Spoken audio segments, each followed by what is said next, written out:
She called me an ATM, planned to leave me with nothing, and laughed behind my back, so I let her. And when it all fell apart, she came crawling back full of regret. It happened on a night like any other, quiet, unassuming. The kind of night that doesn't warn you it's about to break your world in half.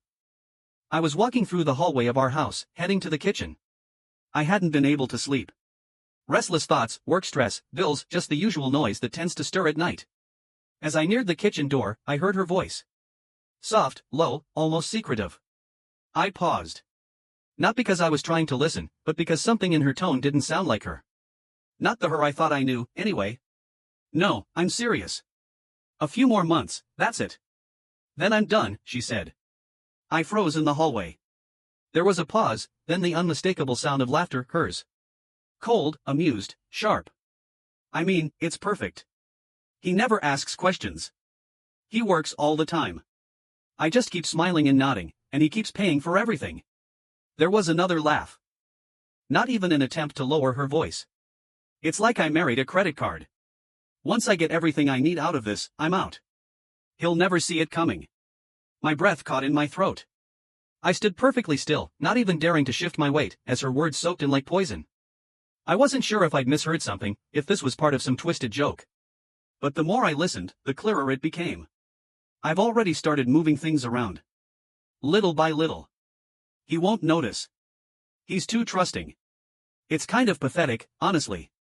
She sighed like it was just another chore. Once everything's lined up, assets, the house, the new account I'm going to file. He can keep the car, maybe. That's about all he'll be left with.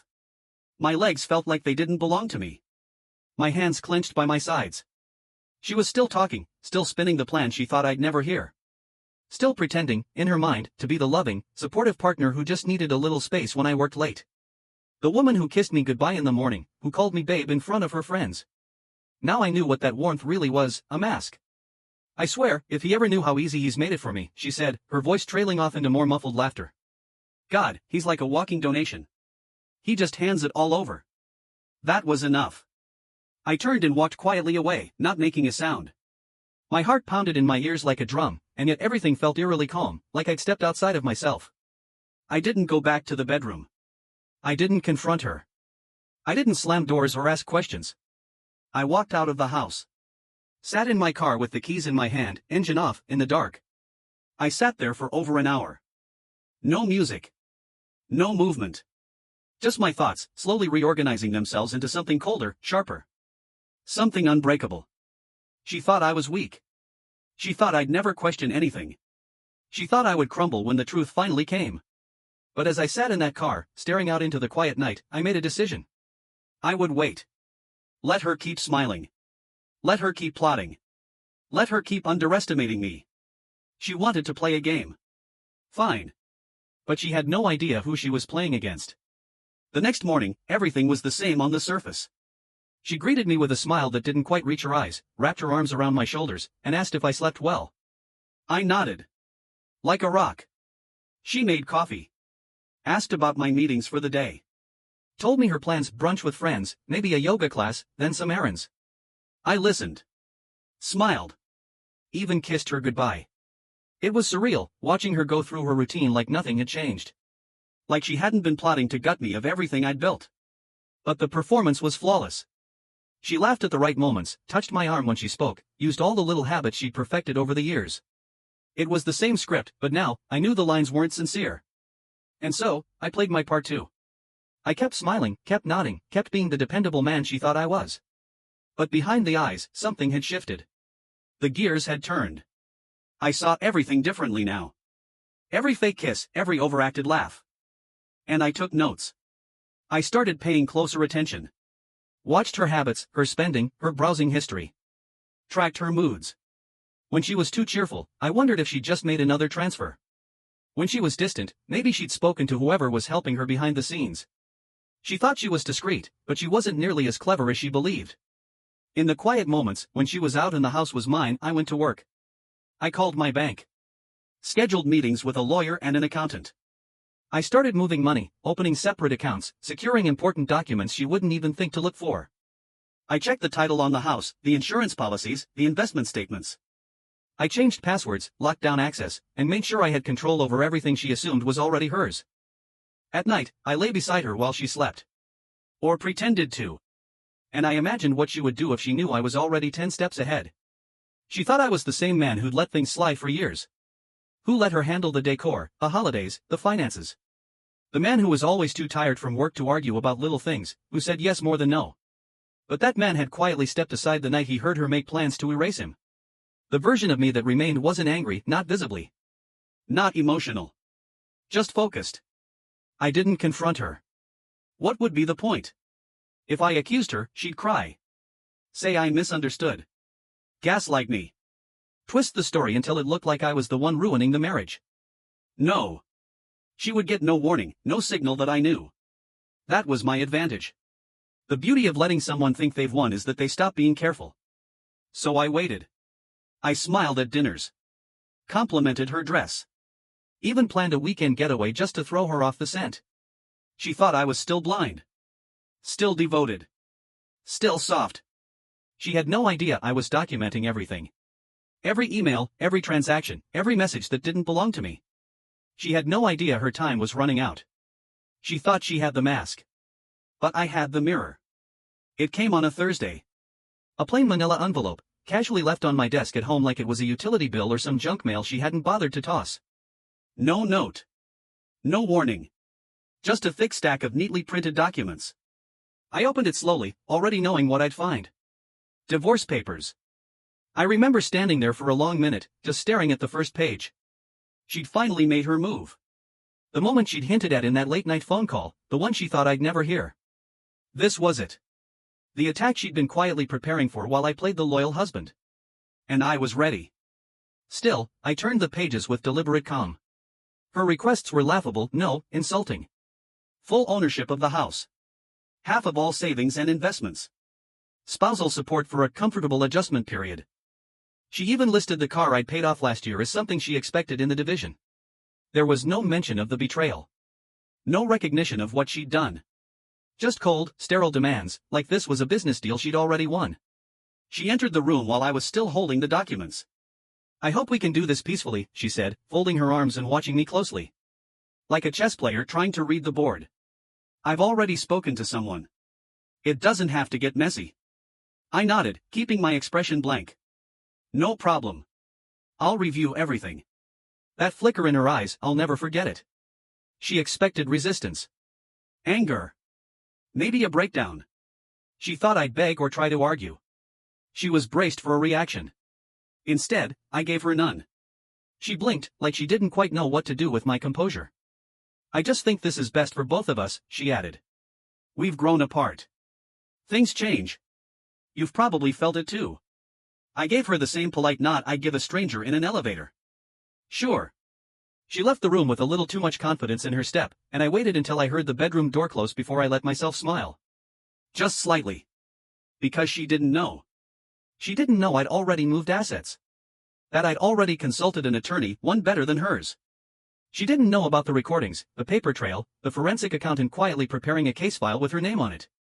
She thought she held all the cards. But she had no idea I was the one dealing.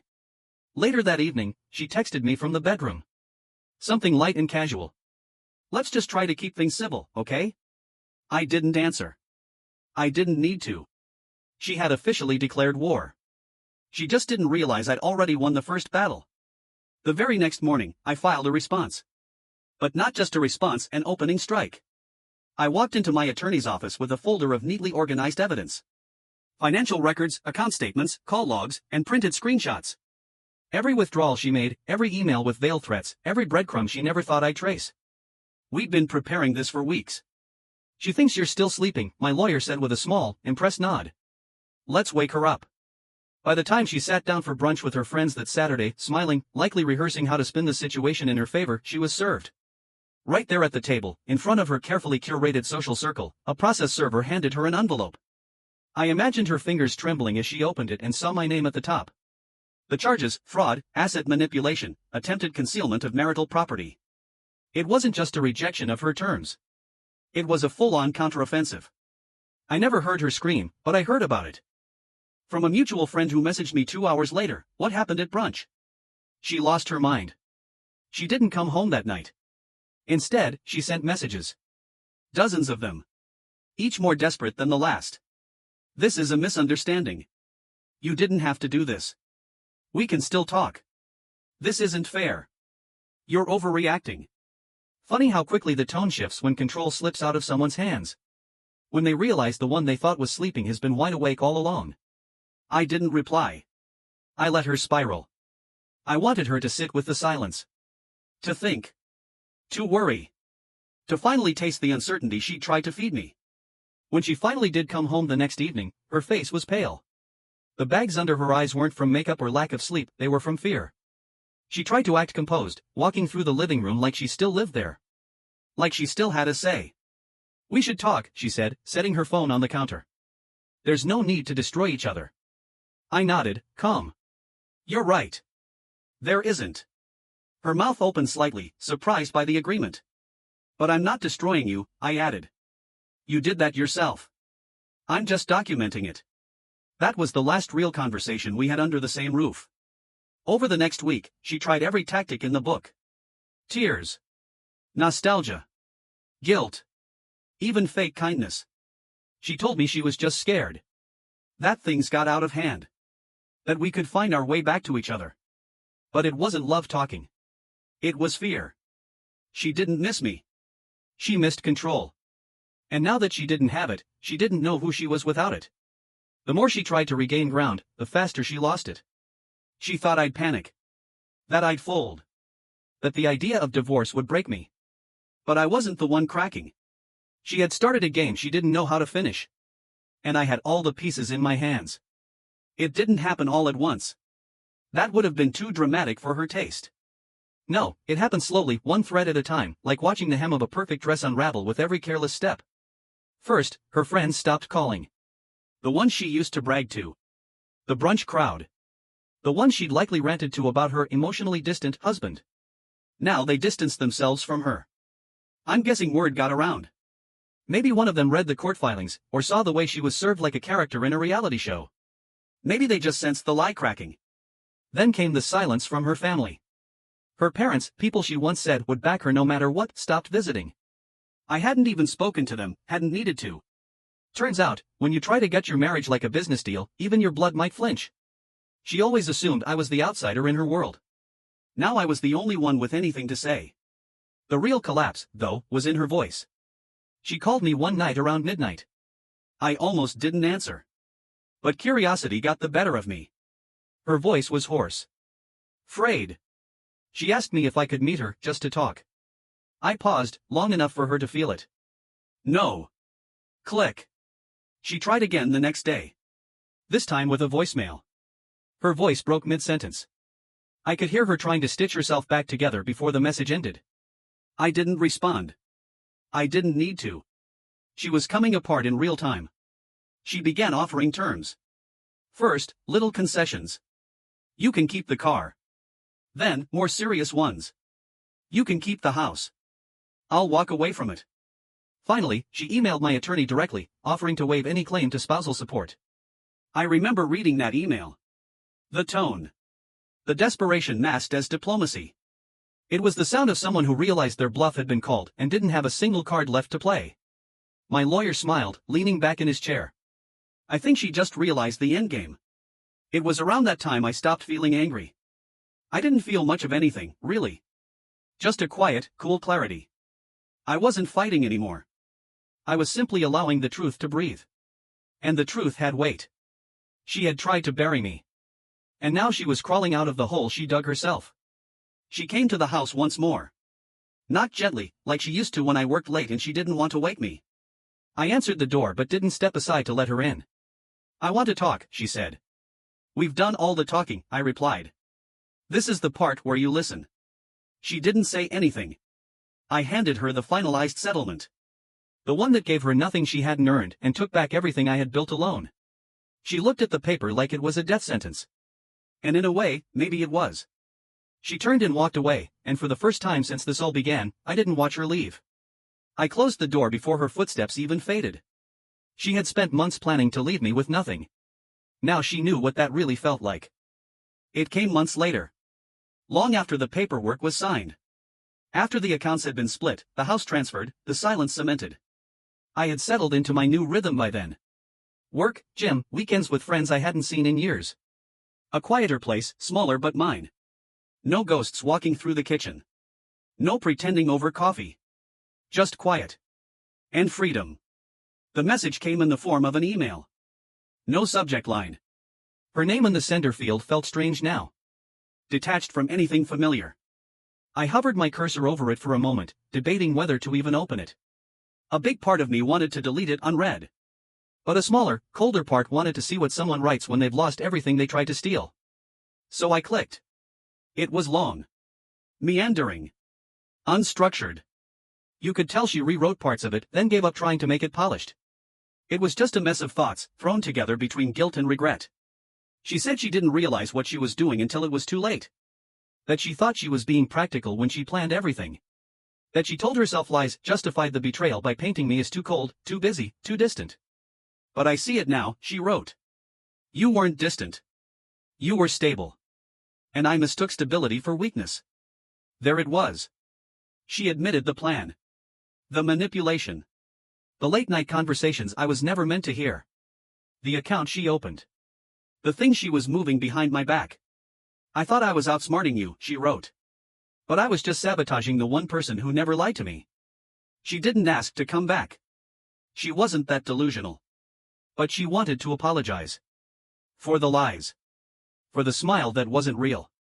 For the way she turned our marriage into a transaction, all while playing the role of the affectionate wife. I thought I could walk away with everything and feel powerful. But all I felt since the day you didn't answer my messages is emptiness. That was the line that stuck. Because in the end, she didn't miss the house or the money or the plans. She missed being the center of something. Even if she'd poisoned it. She ended the email with one final sentence. I wouldn't blame you for deleting this without replying. But if there's a part of you that remembers who I used to be, I hope you believe I'm sorry. I read it once. Then again. And then I deleted it. No reply. No message. No closure. She wasn't writing to apologize to me.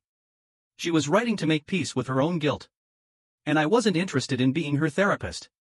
I didn't hate her anymore. I didn't love her either. I had something better than either of those things. I had distance. And peace. Later that evening, I booked a solo trip. Somewhere far. I didn't tell anyone. Just clicked confirm, packed a bag, and left the next day. No goodbyes. No updates. Just me and a blank slate. She had tried to write the final chapter of my story. But I was already writing the next volume without her. I never answered her message. Not when she emailed again 2 weeks later, shorter this time, almost like she knew I hadn't read it. Not when mutual friends reached out, saying she'd started therapy. Not even when she showed up unannounced outside the cafe I worked from most mornings, just standing on the other side of the glass, waiting to be noticed. I didn't look up. I didn't need to. She had become a shadow. And I had grown used to light. The trip I took after her first apology was the start of something. A pattern. I began going places with no one to meet and nothing scheduled. Coastal towns with empty piers.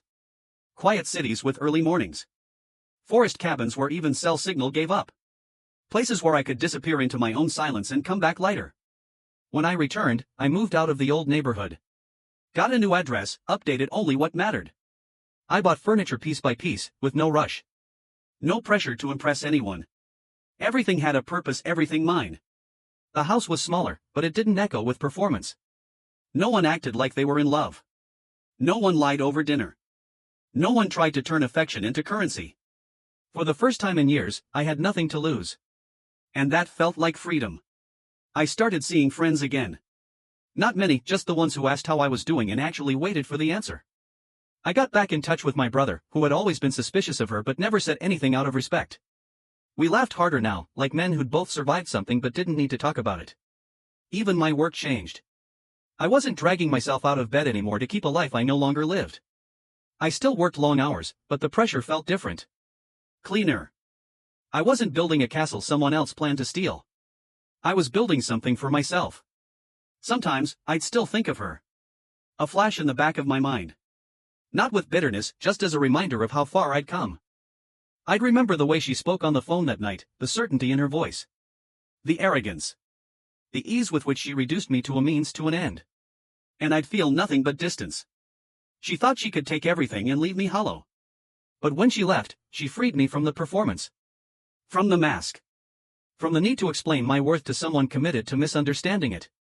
And she never saw that part coming. One evening, I found the old watch my grandfather left me, something she once tried to claim in the settlement. I wound it, set the time, and placed it on the nightstand beside my bed. Not as a trophy. As a reminder. Of time wasted. Of time reclaimed. Revenge never came in fire or fury. It came in stillness. In the life I rebuilt without her. In the mornings I woke up without dread. In the nights I didn't have to pretend. She got nothing. I got peace. And that was everything.